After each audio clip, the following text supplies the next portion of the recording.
Paul, what's going on? Yo, what's up? How's it going?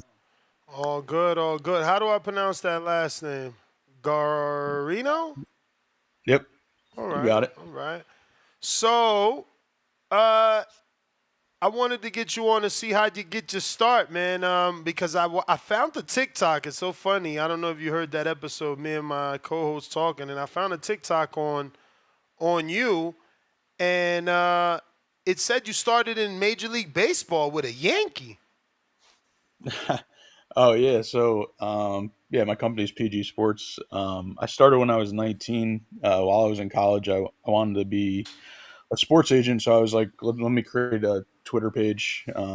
And yeah, I came out with merchandise first, and I didn't even have this logo yet, and it was literally like I don't even know if some people don't even know it anymore, but it was like paint, paint, not like Photoshop. It was paint, the program, and I just like made some font and put PG Sports and then made a T-shirt. And then yeah, it was crazy. I don't really remember exactly how I got him, but it was Chuck Knobloch. He was like one of my favorite players growing up, and I got to send him the shirt, and he wore it, so it was pretty cool. And then from baseball, somehow you got an NFL player, or was that college? Yeah, yeah. So yeah, this guy that went to my high school, Rob Jackson, he's like 7 years older than me. I just was like looking up people. I'm from Connecticut, so I was looking up people like pro athletes from Connecticut, and then I reached out to him on Facebook, got him to wear it, and then a bunch of the Washington players at the started wearing it, so that was cool. So how'd you transition into boxing management? So long story short, then all that happens. That's 2011, 12, and then I just keep on growing and growing. I work with in all different sports, and still to this day. And then I believe the first couple of fighters I was just like sending merchandise to was Chad Dawson because he's down the street from me. Now we've been friends since. We've been working with him for a long time now. Now he's training one of the boxers I manage, Mike Kimball, who's 5-0. Um, so yeah, it's like it's kind of weird too because like I kind of like started at the top of boxing because he was a world champion at the time. It was 2012 and 13. He wore it right away, and that was when he was world champion. So it was awesome. So you've also worked with Steven Nelson, no? Or is that Yeah, still happening? yeah, for sure. This is the other thing. So in boxing, I do management and marketing. So some guys I just have for marketing, and then some guys I have for both management and marketing. So Steven Nelson, I work with on the marketing side and help him get sponsors and social posts and interviews and things like that. And how has it been from the managerial standpoint, being able to get your guys fights and being able to work with all the promoters for you? Yeah, definitely extremely hard. I think, as you know, if you don't have like a top promoter, it's very difficult, especially after COVID too. Things change and money change and all that stuff. Like for example, I have Cordell Booker, and since his ammo fight, he's on a 5 fight win streak. He fought 4 times in Connecticut, and that's his home state. So that's we kind of just been rolling with it and haven't really got any big opportunities yet, and we're still kind of waiting. And you say you find it difficult. I would think that now would be easier with. I mean, there's just so many television deals, right? Like you have Red Owl has a DAZN deal, Salida has a DAZN deal, Golden Boy, Matchroom, Marv Nation is also going straight to app. Um, Overtime is on their social platforms and DAZN. You have PBC with Prime. ESPN has Top Rank. I feel like there's more platforms than there ever was. Yeah, well, I mean, the zone that's like almost everything. So, um, yeah, no, I guess it's a matter of timing. I mean, I think it will happen eventually. I have Ian Green fighting. He's signed with Don King. He's fighting on the Broner card, and that's going to be on. I guess it's going to be on Triller TV at this point. I seen that they finally came out with an official press release for the Broner and Cobbs fight. I hope that means that it's official. Yeah, the Is that press conference is tomorrow. is that how do I mean, look, for lack of better words, is it difficult dealing with Don because it feels like Don's fighters only fight on Don's cards? Like, is Yeah, that the way that it works? yeah, that's been the the challenging thing as well. But he's staying active, and so we're just rolling with. That's why it's like catch 22. Just like I said, like I have Cordell, he's not with the promoter, and I have Ian, and he's with Don King. So it's just like a catch 22. Yeah, and Ian is at 60, right? He got the Yeah. win over Alexander, body shot, and kind of nothing since then. Yeah, he'll be fighting on the Broner card. Yeah, his fight got canceled back in April, um, and then so then they put him on the Broner card. And who's his opponent? Roy Barringer. What do Yeah, we know correct. about him? Looks like he's from Toledo, though. Uh-oh, Treese. Yeah, no, I seen him fight actually live. Versus Troy Because I went to Isley. because I went to the Shakur card. Yeah, that was was it last year? Yeah, I think it was last year.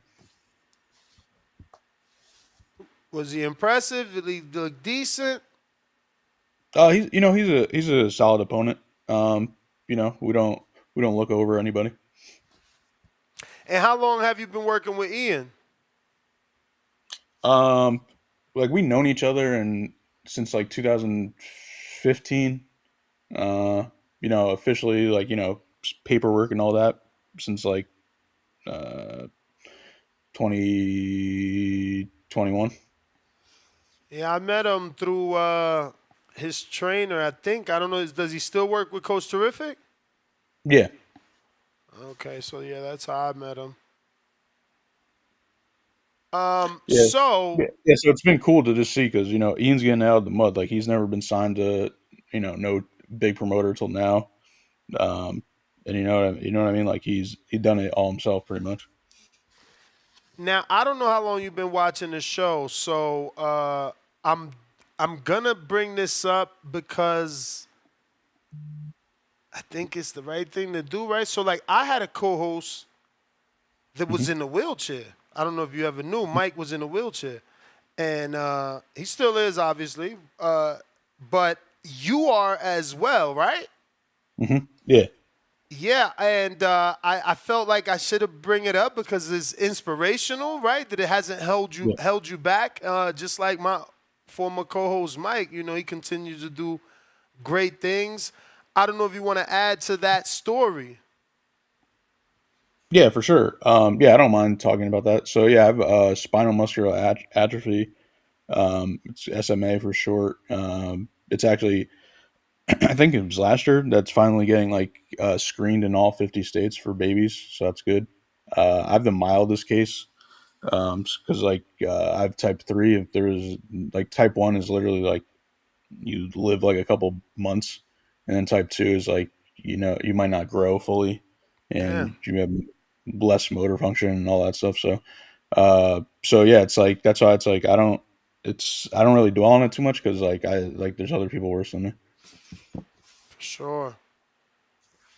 Um, Man, I had a post out for you that I'm here struggling to find from the people because I let them know you were going to be on. But anything you want to add about the company? Um, Not anything really specifically. It's just I think it's cool what you're doing too as well. Like I've been a fan of your guys watching your show, and I think you do good job. Actually, I want to have you on my podcast too because I want to know your journey and how you got started. Oh, for sure, man. Anytime, anytime. Man, why can't I find this right now? Struggling Yo, what's your horribly. what's your what's your what's your dream matchup like for this year? Canelo Benavidez. All right, you think Canelo it'll happen? Benavidez. I want that to happen. Shakur Tank. Um,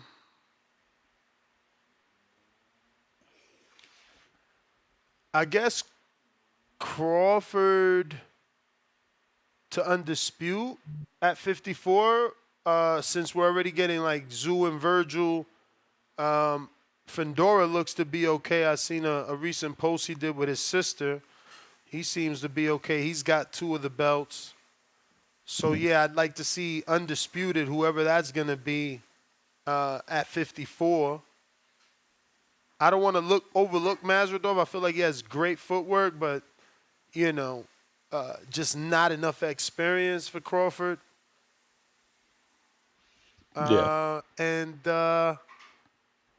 I guess at 60, I would love to see Adames and Johnny Beck. Man, those guys are like freaking arguing every day on Twitter. It's exhausting. Just let them fight. Um, yeah, yeah. They both got fights lined up too right now. yeah. Uh, I seen Adames is fighting who exactly? Man, that was such a poor. First, it was the other guy, Heaney, they were gonna fight, and now, what's the rumored opponent? For Johnny Beck, No, no, for Adames. I think it's Terrell Gaucher. Oh yeah, I seen that. It's not bad, I guess. Looks like Erickson Lubin's gonna make out well though. Looks like he gets the IBF guy. What is it, Backroom? Yeah, That's not a bad fight for Lubin. If he could win.